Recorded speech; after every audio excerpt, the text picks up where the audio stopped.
I'd like to talk to you a little bit about the assignment that we're going to do on Edmodo, and this is in preparation for the test on Chapter 1, which is due on Sunday night, midnight of the second week of school. So this is called A Brief History of Psychology, and you can look in the book for some answers, but I've got about 10 questions or 10 ideas leading up to the test about the history of psychology, and I'm pretty sure you'll have some questions on the test, high school or college credit. So emphasize here that I'd like all students to complete this on Edmodo. You can put this in the turned in link and I'll share my notes with you, but it'd be good if you could finish the work or the turned in to activate the grade book. So looking at the book, there's two people involved with structuralism, and they are Dr. Wundt and Dr. Tickmeyer. Wundt was a German. He was fascinated. He was focused on your conscious thoughts and getting your conscious thoughts organized. That's his way of looking at the way you think. What you're aware of is your consciousness. That's his big idea. Dr. Tickner of Cornell University in New York expanded on these thoughts and talked about your structured, conscious thoughts. He came up with the word introspection. How you think about yourself. You look at yourself, you think about yourself, and it's your perception in life. That's your conscious thought. Number two has got a guy, his name is Alston. Looking at page 5 and 6 in the book, Alston, he expanded on these thoughts, and he focused on your senses, basically your heat and cold senses, how that influences your conscious thoughts. That sounds like a no-brainer, but he was really the beginning of understanding and studying how your senses influence your thoughts. Number 3 big idea in the book was Gestalt therapy, started by Dr. Wertheimer, a German. He developed this idea that your whole consciousness, the way you think, the way you organize your thoughts is most important. And that's where Gestalt, the term Gestalt, came from. We'll talk more about that, but Gestalt is the whole is much more important than any part of your thoughts or the sum of your parts.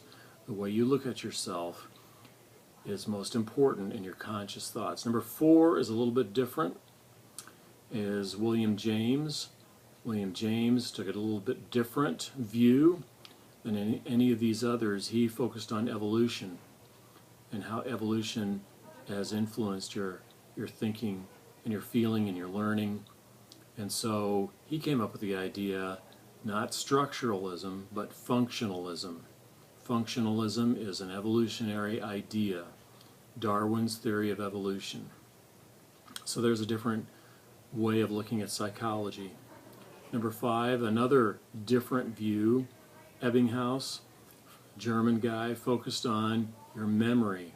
How you remember things, how you forget things is most important in terms of the way you think and understanding behavior. So another tangent from this was Dr. Calkins, a Harvard professor, and she looked at a number of factors that were called related factors or associations in memory. So Ebbinghaus and Calkins are big on memory. Another twist in psychology was Ivan Pavlov, a Russian biologist. He developed a whole new way of thinking about psychology, which he called conditioning. We're going to talk a lot about his theory. And he trained a dog, short story, he trained a dog to have saliva in its mouth even though there was no food around, basically through conditioning. We'll talk more about that. Number 7, 2 people, Watson and Washburn.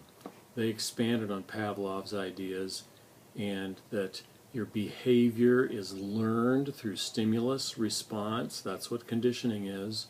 B.F. Skinner's another guy that became the leading spokesman for all this in the United States. He was from Stanford. Bandura was another Stanford professor. Bandura,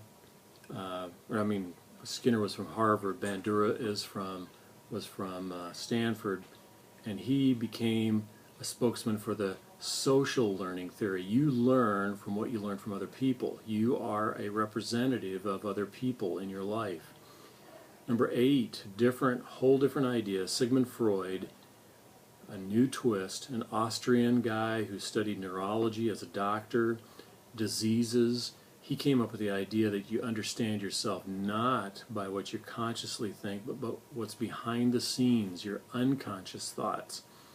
It's your dreams, perhaps, or what's happened to you early in life. That's your psychoanalytic view.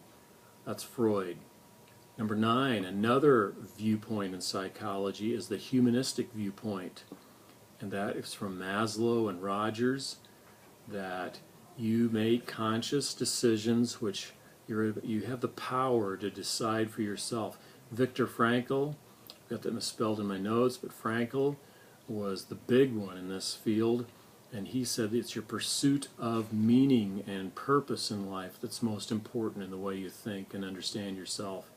And the last one in the book is Binet, a Frenchman who tried to understand psychology through his ideas of measuring your mental thoughts, your thinking. He came up with IQ tests, other kinds of tests which try to quantify or put all your thinking in terms of numerics, measuring it by facts and numbers, if that makes sense. So that's just a brief overview. You can read chapter 1. You'll get a few more ideas from this. You can Google any of these founders of psychology, and we'll expand on this later.